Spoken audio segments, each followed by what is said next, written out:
আমি বলছি যে আওয়ামী লীগ বাংলাদেশে ফিরে আসতে পারবে না, এটা সম্ভব না। কারণ এখন অনেক মতভেদ থাকতে পারে, বিভাজন থাকতে পারে, কিন্তু যখন আবার ওই খুনি নির্দেশদাতা মুখটা সামনে আসে, আবার মানুষের ভিতরে একটা ক্ষোভ আসে, আক্রোশ আসে, এটা মুছে ফেলা নিভে ফেলা এত সহজে সম্ভব না। এবং শেখ হাসিনা তার সময়ে এখনো যারা তার চাটুকারিতা করে বিবেকবোধ বিবর্জিত ওই তথাকথিত মেরুদণ্ড সম্পন্ন প্রাণীগুলো, তাদের পর্যন্ত এই বার্তাগুলো পৌঁছে দিতে হবে, এই বিভীষিকাগুলোকে পৌঁছে দিতে হবে। তাহলেই আমরা ওই যে বলছি যে আওয়ামী লীগ ফিরে আসতে পারে, যদি আপনি এগুলো তুলে ধরতে পারেন, পৌঁছে দিতে পারেন। আমি বলছি যে আওয়ামী লীগ বাংলাদেশে ফিরে আসতে পারবে না। আমার একটাই কথা, সবাইকে ঐক্যবদ্ধ হতে হবে। আর কমিটি করবার সময় ওই কার পচে না কার পচে সেটা না, যারা মাঠে কাজ করেছে, যারা সক্রিয় ছিল, তাদেরকে কমিটিতে নিতে হবে, তাদেরকে গুরুত্ব দিতে হবে এবং সেইভাবে আপনারা আপনাদের দায়িত্ব পালন করে যাবেন, সেটাই আমি চাই। আপনাদের বছর মধ্যে আমি আসবো দেশে, এক বিশ্ব ব্যাপার, সেখানে দেখলো কেমন চালায় আর এরা দেখো কেমন চালায়, সেটা একটু দেখতে হবে তো মানুষকে। এবং সময় মতো আমি চলে আসবো, এবছর মধ্যে আমি আসবো দেশে, সেটা ভাগ্যে আমার যাই থাকুক। এবং শুভেন্দু অধিকারী ইতিমধ্যে ঘোষণা করেছে যে শেখ হাসিনাকে শাহজালাল বিমানবন্দরে আপনাদেরকে তার গলায় মালা দিয়ে বরণ করে আনতে হবে। তাহলে প্রথম পর্যালোচনা করতে হবে যে বিচার যদি সত্যি করতে চাই, তাহলে আমাদেরকে একটু নিজেদের দিকে তাকাতে হবে, আমরা ভুলটা কোথায় করেছি। আমরা যদি ভুলটা বুঝতে না পারি, 5 মে তো বটেই, আপনি খুব দ্রুত যে অন্যান্য যে সকল গণহত্যা হয়েছে, ইতিমধ্যে এটা আলোচনা হয়েছে, তার বিচার হবে না। কারণ রাষ্ট্রের যে সকল গুরুত্বপূর্ণ আইনি প্রশ্ন, সাংবিধানিক প্রশ্ন, এটা এনসিপি এটাকে উপেক্ষা করেছে। শুভেন্দু তার যে বক্তব্য, তাকে অত হালকাভাবে নেবেন না দয়া করে।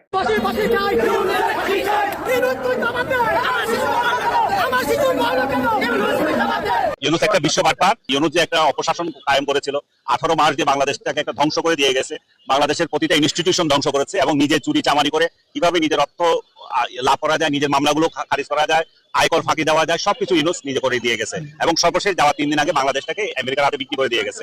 তো ইউনূস একটা বিশ্ব বার্তা। ইউনূস একটা বিশ্ব বার্তা। এই বিশ্ব বার্তার থেকে আমরা অন্য একটা অধ্যায়ে এসেছি। সেই অধ্যায়টা আমরা কিভাবে এই দেশটাকে আমরা এগিয়ে নিয়ে যেতে পারি, আমরা এখানেও সরকারকে সহযোগিতা করবো, এখানেও সরকার ক্রিটিসাইজ করবো।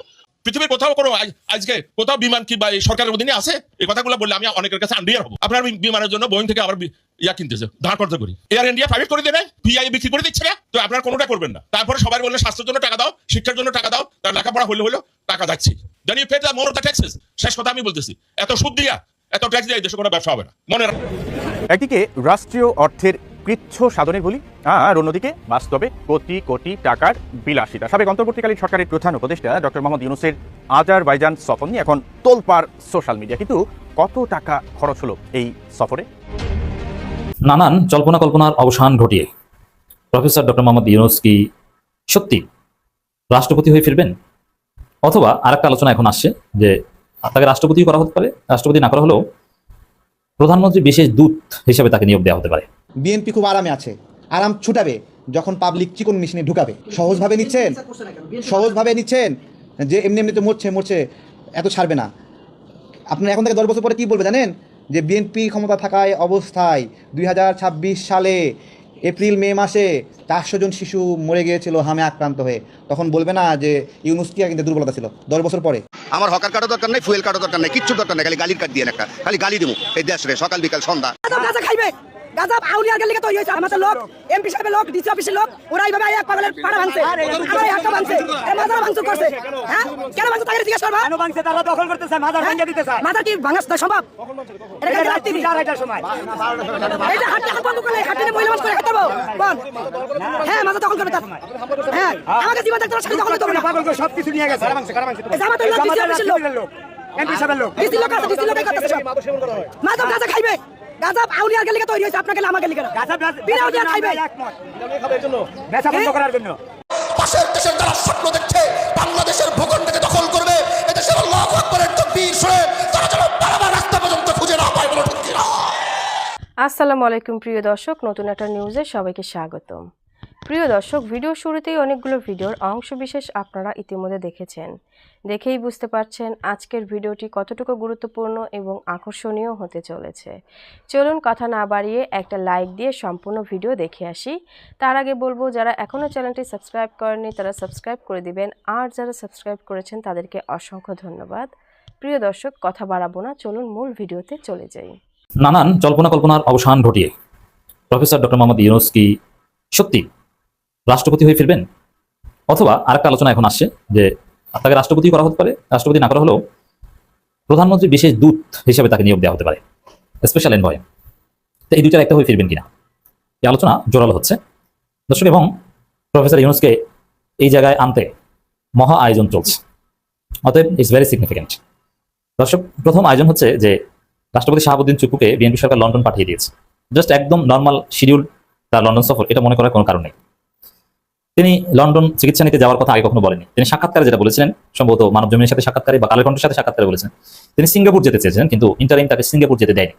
ডাক্তার দেখাতে তার সিঙ্গাপুর যাওয়ার কথা, ফলো আপ করতে, লন্ডন যাওয়ার কোনো কথা না, কিন্তু তিনি এখন লন্ডন গেছেন।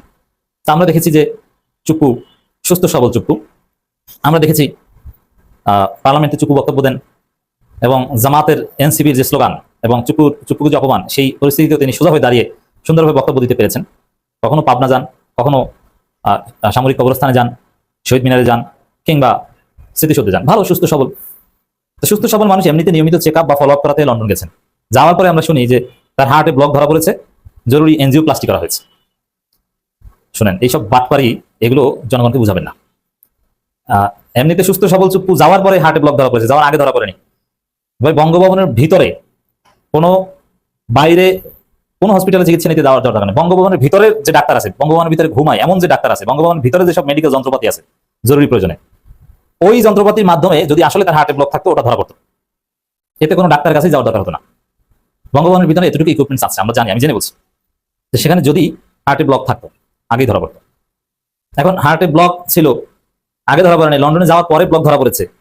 এটা তো একদম খয়রাতি যারা, তাদের ক্ষেত্রে হয় না। যেমন কিছু লোক আছে না যাদের কোনো টাকা পয়সা নাই, স্বাস্থ্য সচেতন না, আরে মরলে মরি, কিসের ডাক্তার দেখাও। কিছু লোক আছে কিন্তু একদম ভিক্ষুক টাইপের লোক ছাড়াও দেখবেন যে কিছু লোক যারা ডাক্তার দেখানোর সক্ষমতা আছে তারা ওগুলো দেখাতে চায়, আরে কিসের ডাক্তার দেখাবো, মরণ যখন আছে তখন করবো, তো এগুলো ডাক্তার দেখানো লাগবে না, আল্লাহ বসে। এরকম কিছু লোক কিন্তু আছে। এই ধরনের কিছু লোককে দেখবেন তার আত্মীয় স্বজন জোর করে অনেক সময় ডাক্তার কাছে নিয়ে যায়, নিয়ে যাওয়ার পরে ধরা পড়ে যে না আসলে তো বড় সমস্যা, তারপরে তাকে চিকিৎসা করে সুস্থ হয়ে যায়। তারপরে আত্মীয় স্বজন বলে যে আমরা যদি জোর করে তাকে নিয়ে আসতাম তাহলে তো এই সমস্যাটা ধরা পড়তো না, এতদিনে মারা যেত। এমন একটা ভাব যে চুপ্পুর ক্ষেত্রে এরকম, চুপ্পু কোনো সেই গ্রামের চাচা মুরব্বী হাসেম কাজী যে ডাক্তার দেখাতে চায় না, তাকে জোর করে আত্মীয় স্বজন ডাক্তার দেখাতে নিয়ে যায়। ডাক্তার এগুলোতে বিশ্বাস করে না, আরে অমুক কবিরা সুনীল ডাক্তারের সাথে একটু কথা বলবো না, ঔষধ দিলে ভালো হয়ে যাবে, থাক বাবা ডাক্তার কাছে যাওয়া লাগবে না।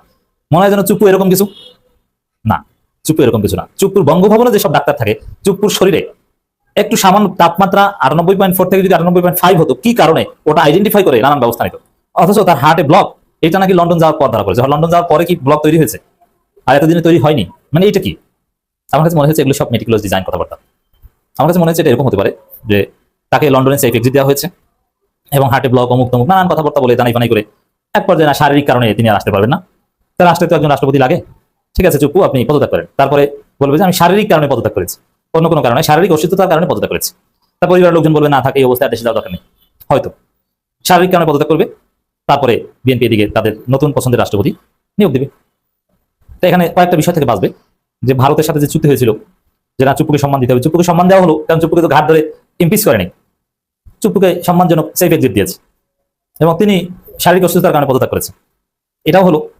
আর বিএনপি জামাতের কথা মতো, মানে জামাত এনসিপির কথা মতো ইমপিচমেন্টও করা লাগে নাই। আবার সেই চুপ্পুকে রাখলে বিএনপি তো অস্বস্তি, তাও হয়নি, বিএনপির পছন্দের রাষ্ট্রপতি হয়ে গেল। এক ঢিলে সব পাখি মারার মতো একটা আয়োজন হয়তো চলছে, হয়তো এটা একটা বিশ্লেষণ, এটা হতে পারে নাও হতে পারে। চুপ্পু যদি দেখেন যে না খুব শীঘ্র কোরবানির আগে ফিরে আসে, তাহলে বুঝবেন যে আমাদের বিশ্লেষণ সঠিক হয়। তবে যেভাবে তাকে তার হার্টে ব্লক ধরা পড়ছে, এনজিওপ্লাস্টি করানো হচ্ছে, যেসব নাটকের খবর আমরা শুনছি তাতে এগুলো স্বাভাবিক মনে হচ্ছে। এটা এখন তাহলে এই হার্টের ব্লক ধরা পড়েছে, তাহলে হতে পারে যে বর্তমান যে বাস্তবতা তৈরি হয়েছে এখানে আমেরিকার কিন্তু স্বপ্নভঙ্গ হয়েছে। যে আমেরিকা যে উদ্দেশ্যে বিএনপি ক্ষমতায় বসিয়েছে, আমেরিকার কোনো পারপাস বিএনপি সার্ভ করতে পারছে না। বার্মা এক নিয়েও তেমন কিছু করতে পারবে না, এমনকি সেন্ট মার্টিন নিয়েও যে নাটকীয়তা ওটাও থাকবে না, এবং এমনকি চীনের প্রেজেন্স কন্টেইন করা আমেরিকার অন্যতম উদ্দেশ্য তাদের ইন্দো প্যাসিফিক স্ট্র্যাটেজির আলোকে মোটেই হচ্ছে না। আমরা দেখতে পাচ্ছি যে বাংলাদেশে হঠাৎ করে নাটকীয়ভাবে চীনের ব্যাপক প্রেজেন্স, যেমন তিস্তা মেগা প্রজেক্ট চীনকে দিবে, এটা তারেক রহমান ফাইনাল করে ফেলেছেন। এটা যুক্তরাষ্ট্র মানতে পারার কথা না যে বাংলাদেশে চীনের এত বড় প্রেজেন্স থাকবে। ভারতের তো মাথা খারাপ। এরপরে নীলফামারীতে বিমান ঘাঁটি চালু হতে পারে চীনের, শিলিগুড়ি করিডোর ঘেঁষে সেই তিস্তা প্রজেক্ট হবে, প্রায় 103 কিলোমিটার, 203 মিটার, বিরাট বিরাট নদী খনন কিংবা বাঁধ নির্মাণ, নানান কিছু। বাংলাদেশের ইতিহাস সবচেয়ে বড় মেগা প্রজেক্ট হবে এই তিস্তা মেগা প্রকল্প। তার মানে ভারত ঘেঁষে থাকবে চীন, এবং উত্তরবঙ্গে চীনের 1000 শতাধিক বিশিষ্ট হাসপাতাল, বিরাট বিরাট স্থাপনা, এগুলো তৈরি করা হচ্ছে। এমনকি বগুড়ার যে বিমানবন্দর, আন্তর্জাতিক বিমানবন্দরের কথা বলা হচ্ছে, সেটাও চীনের অর্থায়নে করা বা চীনের প্রযুক্তিতে করা একটা আলোচনা চলছে। মানে পুরো ভারতের সীমান্ত ঘেঁষে থাকবে চীন আর চীন, এবং সমুদ্রের বিভিন্ন জায়গায় চীনের প্রেজেন্স থাকবে। এতে সব মিলে যুক্তরাষ্ট্র দেখছে যে তাদের লক্ষ্য এখন যুক্তরাষ্ট্র এরকম এত চীনের প্রেজেন্স থাকলে তাদের যে বার্মা অ্যাক্ট, ওটার তো অস্তিত্বই থাকবে না। সব মিলে আমেরিকার মাথা খারাপ, আমেরিকা বিএনপির এখন হাত ছেড়ে দেওয়ার উপক্রম। এবং এতে দুটো একটা কাজ হবে, একটা হচ্ছে বিএনপি সরকারের পতনের চেষ্টা করতে পারে আমেরিকা, আরেকটা হতে পারে যে না, বিএনপি সরকার পতন না, আমেরিকা তাদের লোক ইউনূসের মাধ্যমে তাদের বিএনপিকে একটু কন্ট্রোল করা বা বিএনপির উপর আমেরিকা আরো বড় নিয়ন্ত্রণ প্রতিষ্ঠা করা যায় কিনা, এই জন্য ইউনূসকে রাষ্ট্রপতি করার প্রেসক্রিপশন মার্কিন যুক্তরাষ্ট্রের থেকে থাকতে পারে। অথবা বিএনপি সরকার দেখছে যে অবস্থা তো খারাপ, পররাষ্ট্রনীতির অবস্থা খারাপ, যেভাবে আমরা চীন ঘনিষ্ঠ হতে বাধ্য হচ্ছি তাতে যুক্তরাষ্ট্র পশ্চিমেরা ভারত সবাই রাগ করবে। এক্ষেত্রে এই পরিস্থিতি উত্তরণের মতো কেউ নাই, যেহেতু পররাষ্ট্রমন্ত্রী ইউনূসের লোক, তাহলে ইউনূসকে সিনিয়র মন্ত্রী মর্যাদায় আমরা স্পেশাল এনভয় যেরকম এর সাথে করা হয়েছিল মানিয়ে দিই। বিশেষ তিনি জাস্ট বিদেশে ঘুরবেন, বাংলাদেশের সাথে বাংলাদেশের পররাষ্ট্রনীতি ডেভেলপ করার চেষ্টা করবেন। তো এই রাষ্ট্রপতি কিংবা বিশেষ দূত হয়ে তিনি ফিরলেও ফিরতে পারেন। কি করে বাংলাদেশে মির্জাফর পয়দা হয়, কি করে এই দেশের মধ্যে বেঈমান মুনাফিক তৈরি হয় যারা এদেশের মা বোনকে কখনো পাকিস্তানিদের হাতে তুলে দেয়, কখনো এদেশের শিশুদেরকে তারা বন্দি করে হাত পা কেটে সেই পৃথিবীর যে দাস ব্যবসায়ীগুলো রয়েছে, সেটা ওলন্দাজ, পর্তুগিজ, ইংরেজ, এরকম কি এই যে যাদেরকে বলা হয় যে সেই ভাস্কর পণ্ডিত, বিখ্যাত ডাকাত বর্গী, সেই বর্গী তাদের কাছে বিক্রি করে দিত। এই আমাদের দেশে দেয়ার আর ম্যানি এজেন্ট। এখন আমাদের দেশের বহু মানুষ আছে যারা আদম পাচারের সাথে জড়িত। এদেশের অনেক শিশুদেরকে তারা পাচার করে। কেউ হলো এই শিশুদেরকে নিয়ে যৌনদাস বানায়, যৌনদাসী বানায়। কেউ আবার এই শিশুদের কিডনি, চোখ, অঙ্গ প্রত্যঙ্গ, রগ, বিভিন্ন জিনিস সেগুলো কুচি কুচি করে কেটে বিদেশের বিভিন্ন যারা এই মেডিকেল ইকুইপমেন্ট ব্যবসা বাণিজ্য করে কালোবাজারে, তাদের কাছে বিক্রি করে। আমাদের এই ঢাকা শহরে তো অনেক যাকে বলা হয় নৃশংস গ্রুপ রয়েছে যারা এই বিভিন্ন জায়গা থেকে শিশুদেরকে অপহরণ করে তাদের অনেককে তারা খাসি বানিয়ে ফেলে, মানে হিজড়া বানিয়ে ফেলে, হাত পা ভেঙে অপারেশন করে। আপনি কি দেখবেন যে অনেক লোক একেবারে 4টা হাত পা নেই, হাতের গোড়া থেকে কাটা, 2 হাতের গোড়া থেকে কাটা, 2 পায়ের গোড়া থেকে কাটা, জাস্ট এই ভিক্ষা করছে দেখলে আপনার মনে হবে কিছু উপকার করি। কিন্তু কীভাবে এটা হলো সে আপনি জিজ্ঞাসা করলে সে বলতে পারবে না। ওকে ওইভাবে তৈরি করা হয়েছে এবং এটার একটা বিরাট গ্যাং আছে এই শহরে, যারা এই ভিক্ষাবৃত্তিকে কেন্দ্র করে অপরাধ জগতের একটা বিরাট গ্রুপ তৈরি করে ফেলেছে। এই যে যারা আমাদের তৃতীয় লিঙ্গ আমরা যাদেরকে বলি, তাদেরকে কেন্দ্র করে একটা আমাদের মতো লোকদের একটা বিরাট গ্যাং রয়েছে। ভদ্রবেশী হয়তো দেখবেন যে ধর্মকর্ম করে, কিন্তু তাদের কাজই হলো এরকম তৃতীয় লিঙ্গের লোক তৈরি করা, লালন করা, পালন করা, তাদের মাধ্যমে সন্ত্রাস তৈরি করে একটা অপরাধ জগৎ গড়ে তোলে। এই মানুষগুলো একেবারে সবাই আমাদের সমাজে বসবাস করা এক শ্রেণীর দুর্বৃত্ত। আর এই দুর্বৃত্তদের মধ্যে যাদের রাজনৈতিক ক্ষমতার বেশি, যাদের রাজনৈতিক কোয়ালিটি রয়েছে, রাজনীতির যাকে বলা হয় নেতৃত্বে দেওয়ার কোয়ালিটি রয়েছে, but in a bad sense. নেতৃত্বে দুটো রয়েছে, একটা ইতিবাচক আর একটা হলো নেতিবাচক। যুদ্ধের ময়দানে মোহনলাল যেভাবে আছে, মির্জাফর তো আছে, মীর মদন যেভাবে আছে, শিমফ্রে যেভাবে আছে, ওইভাবে বেঈমান মুনাফিক আর অনেক জেনারেল আপনার হাতে থাকবে। মীর মদন, মীর কাসিম, এরাও কিন্তু অনেক বড় বেঈমান ছিলেন মুক্তিযুদ্ধের, এই মানে পলাশির যুদ্ধের ইতিহাসে মীর কাসিম। তো যাই হোক, এনিওয়ে আমাদের এই বাংলাদেশের যে স্বাধীনতা, সার্বভৌমত্ব, এই সার্বভৌমত্ব বিভিন্ন সময় কখনো আমেরিকার কাছে, কখনো রাশিয়ার কাছে, কখনো চীনের কাছে, কখনো ভারতের কাছে এইভাবে বস্তা বন্দি করে এই বাংলাদেশের হাত পা লুলা করে, বাংলাদেশকে পঙ্গু করে, বাংলাদেশের একেবারে সর্বস্ব লুট করে এটিকে একটা জড় পদার্থ বানিয়ে, মূল্যহীন একটা জিনিস বানিয়ে বস্তায় ভরে এই বাংলার অনেক কুলাঙ্গার রয়েছে, যে কুলাঙ্গাররা ব্যাগ ভর্তি করে নিয়ে দিল্লিতে ঘুরে বেড়ায়। এখনো আগেও 1000 বছরের ইতিহাসে ঘুরে বেড়ায় কিনো। অনেকে এই যে নব্য শক্তি, এখানে দিল্লি আমাদের কাছে পুরনো শক্তি 1000 বছরের, তারপরে শক্তি হিসেবে ধরুন আসলো লন্ডন মানে ইংল্যান্ড, সেখানেও এরকম আমাদের দালাল ফড়িয়ার অভাব হয়নি। এরপর আমরা বিক্রি করেছি জাপানের কাছে দ্বিতীয় বিশ্বযুদ্ধের সময়, আমাদের এই বাংলা ভারতের কাছে বিক্রি করেছি, পাকিস্তানের কাছে বিক্রি করেছি, জাপানের কাছে বিক্রি করেছি, এমনকি একটা সময় মায়ানমারের কাছে আমাদের এই দেশ বিক্রি করার জন্য দালালরা এভাবে ঘুরেছে, বেঈমানরা, মুনাফিকরা ঘুরেছে। এই কাহিনীগুলো ধারাবাহিকভাবে বলবো এবং এতে করে আপনি বুঝতে পারবেন যে আমাদের দেশ নিয়ে আসলে এখন কি হচ্ছে। আপনি যদি আজ থেকে 1000 বছর আগে ধরেন, অর্থাৎ 2026 সন আর 1026 সন কেমন ছিল আমাদের এই দেশটা। আজকের যে গুজরাট, এই যে নরেন্দ্র মোদীর বাড়ি, এখানে একটা বিশাল সাম্রাজ্য গঠিত হয়েছিল দক্ষিণ ভারতে, চৌল সাম্রাজ্য। চৌল সম্রাট রাজেন্দ্র, তিনি সেই দক্ষিণ ভারত থেকে ছুটে এসেছিলেন আমাদের এই এলাকা দখল করার জন্য। এই প্রথম দক্ষিণ ভারতের কোনো সম্রাট আমাদের এই জায়গায় এলেন, অর্থাৎ এই বাংলা, বিহার, উড়িষ্যাতে এলেন। কেন এসেছিলেন জানেন? এই যে এটাকে বলা হয় আমাদের উপমহাদেশের একমাত্র পানি যুদ্ধ, পানি নিয়ে যুদ্ধ। অর্থাৎ এই যে গঙ্গার যে প্রবাহ, এই প্রবাহটাকে তিনি ফিরিয়ে দিতে চাচ্ছিলেন অন্যদিকে। তো এটাকে যদি গঙ্গার এই প্রবাহটাকে তাকে ফিরিয়ে দিতে হয়, তাহলে এই জায়গাতে রাজনৈতিক শক্তি অর্জন করা দরকার। এই জন্য সেই 1024 এবং 1025 সনে তিনি এই মাঝামাঝি সময়ের মধ্যে বাংলা, বিহার, উড়িষ্যার এই অঞ্চল অধিকার করেছিলেন চোল সম্রাট রাজেন্দ্র। তো তার আগের ইতিহাস কি? তার আগের ইতিহাস শশাঙ্ক, তার আগের ইতিহাস পাল বংশ, এবং পাল বংশের পতনের পর সেন বংশ। এরপরে বিভিন্ন সময় আমাদের দেশে ইকতার উদ্দিন মোহাম্মদ বিন বখতিয়ার খলজির পর আমাদের এখানে যে রাজত্বগুলো চলেছে, সুলতানি আমল চলেছে, আমরা পুরো সময়টাই দিল্লির অধীনস্থ ছিলাম। আর তার আগে এখানে সামন্ত রাজারা কাজ করতেন। কিন্তু অবাক করার ব্যাপার হলো যে আজ আমরা যে বাঙালি জাতীয়তা বলি বা বাঙালি জাতীয়তাবাদ বলি বা বাংলাদেশের জাতীয়তাবাদ বলি, এটা কিন্তু গঠিত হয়নি। মানে এটা কোনো জাতিসত্তা আমাদের হাজার বছরের ইতিহাসে গঠিত হয়নি। এখানে একটা গাঙ্গেয় বদ্বীপ, সেই বদ্বীপে যারা এসেছেন তারা সবাই বিভিন্ন এলাকা থেকে উদ্বাস্ত, টিকতে পারেননি।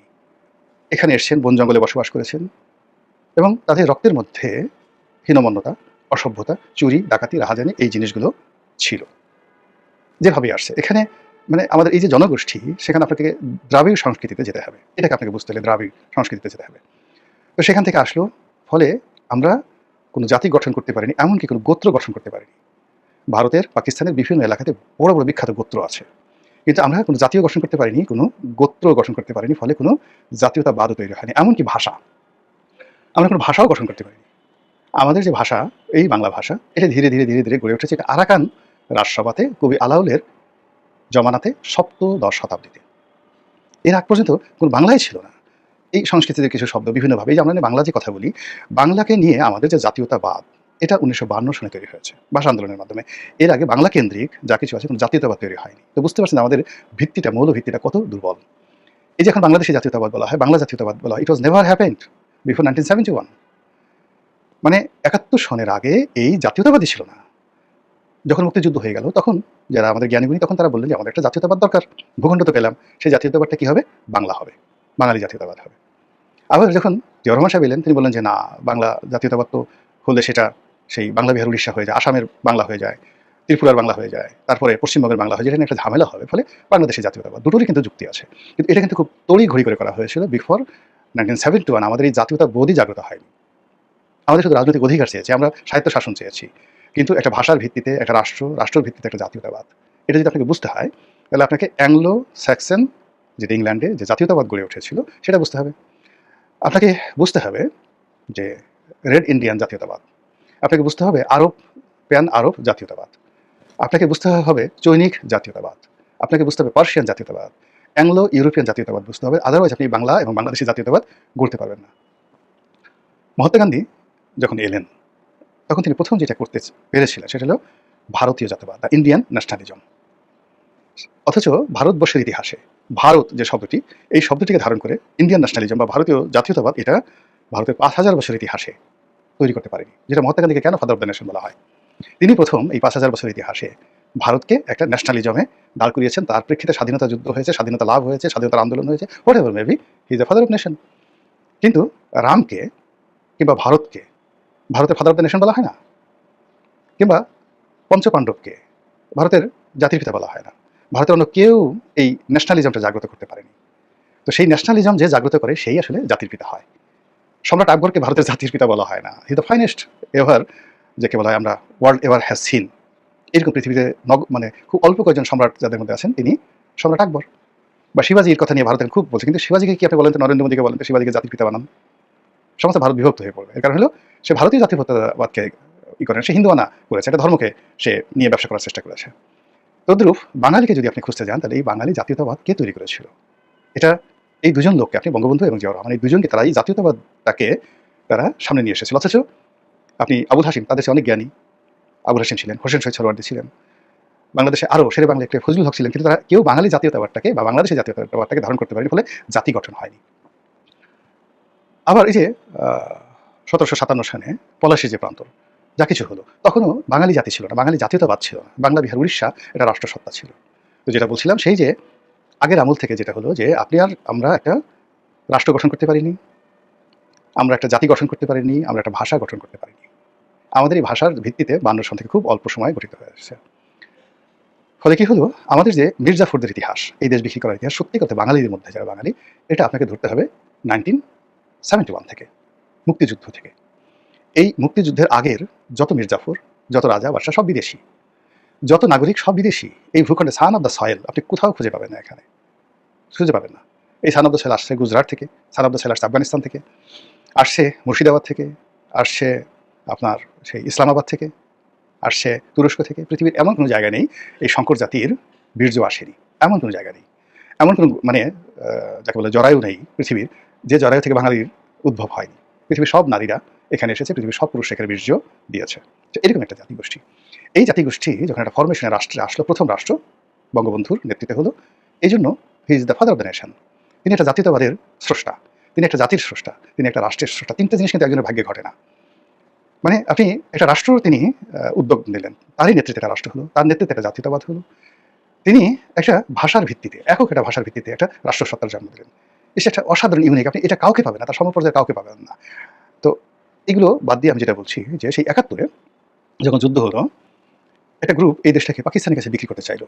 তা আগেও তারা বিক্রি করতে চাইলো, কিন্তু ৭১-এ যখন যুদ্ধের সময়, তখন এই যুদ্ধের সময় যখন আমরা ঘুরছি ফিরছি, ওই সময়টাতে যারা এই দেশকে পাকিস্তানের কাছে বিক্রি করতে চেয়েছে, সেটা রাজাকার, আলবদর, আশামস কিংবা খন্দকার মুশতাক গং, যারা মুক্তিযোদ্ধাদের মধ্যে লুকিয়েছিলেন, তাদের মতো পাপিষ্ট পাষণ্ড এই পৃথিবীর কোনো ইতিহাসে পাবেন না। আচ্ছা, এরপরে যে গ্রুপটি স্বাধীনতার পরে দিল্লির কাছে আমাদের স্বাধীনতা বিক্রি করতে চেয়েছিল, আওয়ামী লীগের যে অংশটি বিক্রি করতে চেয়েছিল, তারাও এই মির্জাফরের স্রষ্টা, ফাদার অব দ্য মির্জাফর বাংলাদেশে। এরপরে জিয়াউর রহমানের জমানা এলো, ওই সময়টাতে একটা অংশ দেশটাকে আবার পাকিস্তানের হাতে তুলে দেবে, আবার ভারতের কাছে তুলে দেবে। কেন ভারতীয় বাহিনী আসে না, কেন পাকিস্তান এখানে থাকতে পারবে না, এগুলো নিয়ে একটা বিভেদ হলো।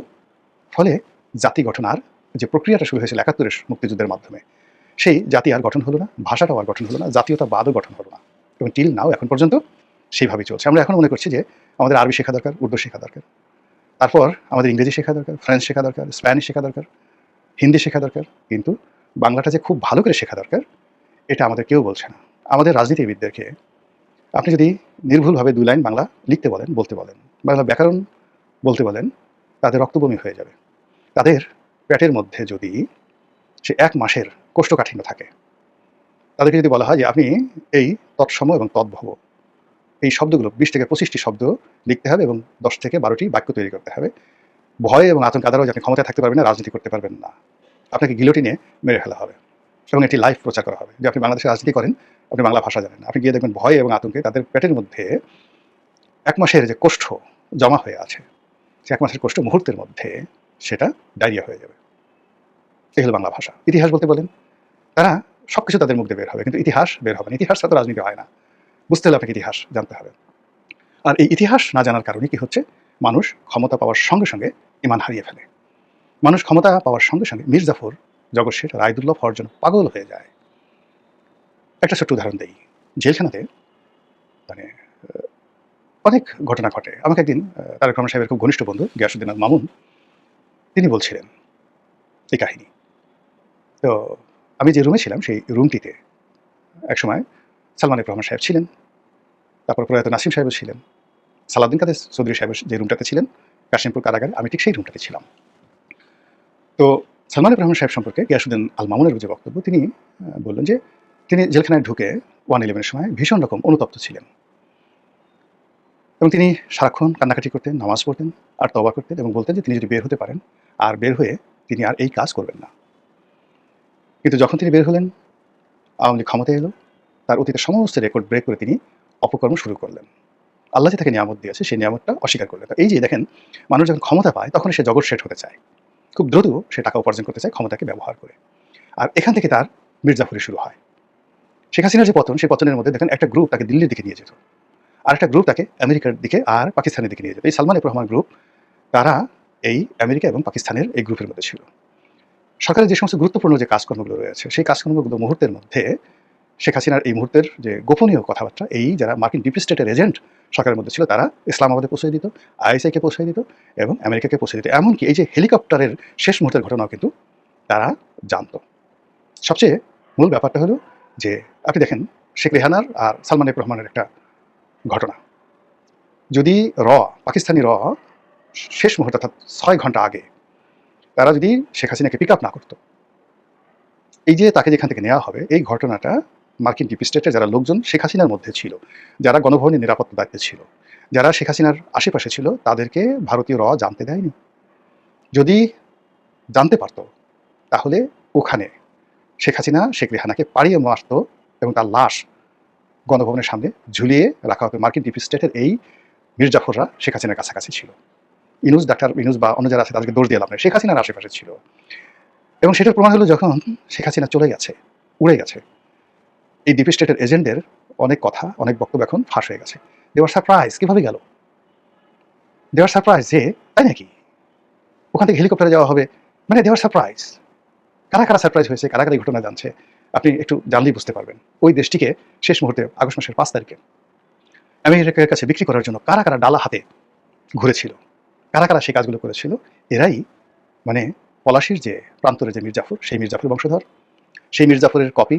এবং আগামীতে এই যে এখন যারা রাষ্ট্র ক্ষমতা পরিচালনা করছেন, এই রাষ্ট্র ক্ষমতার আগে ইনুসের যে পতন হয়েছে, এই ইনুসের পতন হয়েছে তার দলের মধ্যে থাকা মির্জাফর, তার কাছে কাছে থাকা কিচেন ক্যাবিনেটে থাকা মির্জাফর।